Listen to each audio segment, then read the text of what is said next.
Hello, my name is Jackson, and today I'm going to teach you how to shuck an oyster. So first, on your oyster, you have to find the hinge, which on this oyster is right here.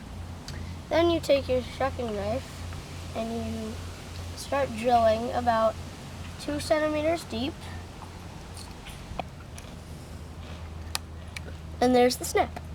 And now I have to get this out, hold it in your hand, and then you just cut like that.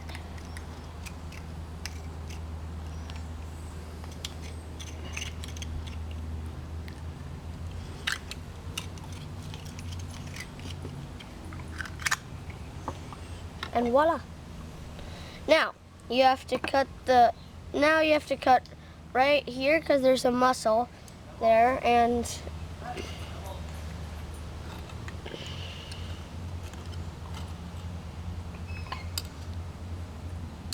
then you flip it over, and then it's ready to serve. Thank you.